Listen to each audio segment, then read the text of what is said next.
Bonjour et bienvenue sur Mon Financier. Nous sommes le mardi 28 avril et on a l'impression de se répéter. En tout cas, moi j'ai vraiment l'impression de me répéter tous les mois. Tous les mois à crier au scandale. Bon, ça sert à rien, j'arrête donc. Je vous donne juste les chiffres bruts. Ne vous laissez pas intoxiquer parce que tous les médias font leur une sur 3,5 millions de chômeurs. C'est 5,6 millions de chômeurs. Je vous ai mis dans la newsletter d'ailleurs les différentes catégories de chômeurs et vous verrez qu'il faut ajouter toutes les catégories, c'est les catégories de l'INSEE. C'est complètement absurde de ne prendre que la catégorie A parce qu'en fait toutes les catégories sont des catégories de chômeurs et donc le chiffre de chômage c'est pas 3,5 millions, c'est 5,6 millions, bientôt 6 millions, ça veut dire que notre taux de chômage il n'est pas de 10%, il est de 20%.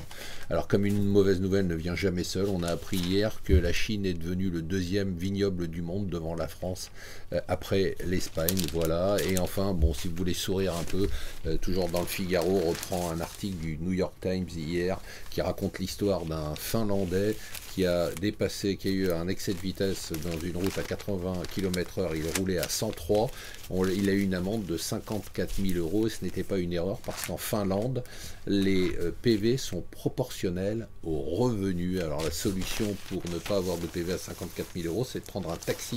C'est visiblement la présidente de l'Institut National de l'Audiovisuel, celle qui a remplacé Mathieu Gallet qui a eu des soucis pour ses bureaux, se prenait pour une Finlandaise, donc elle a décidé de prendre des taxis. Alors en 10 mois, elle a quand même réussi à dépenser 41 000 euros de taxi. Alors 41 000 euros de taxi, c'est déjà beaucoup.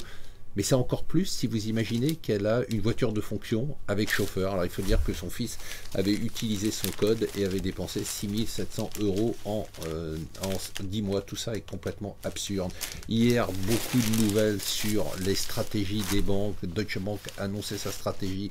HSBC montait sur des rumeurs de détachement de son activité de banque de détail en Angleterre. On sent très bien que les banques se remettent en question, sauf en France où elles bénéficient du fait que vous acceptez encore de vous faire pigeonner et de payer 10 fois plus que ce qu'il faudrait, mais tant que ça dure, les banques n'ont pas raison de changer. Hier, il y avait des résultats d'Apple et à chaque fois on attend une déception, à chaque fois cette déception ne vient pas.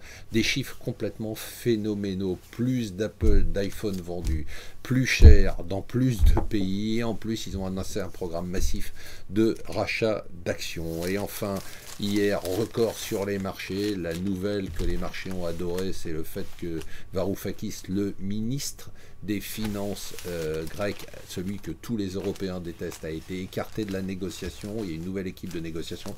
Je ne vois pas pourquoi on se réjouit, parce que c'est une très mauvaise nouvelle. Ça veut dire qu'on va avoir un accord avec la Grèce, c'est-à-dire qu'on va encore leur filer des dizaines de milliards d'euros qui ne peuvent pas rembourser. C'est pas qu'ils ne veulent pas les rembourser, ils ne peuvent pas les rembourser. Bon, voilà. En attendant, c'est l'euphorie. Restez avec nous sur Mon Financier.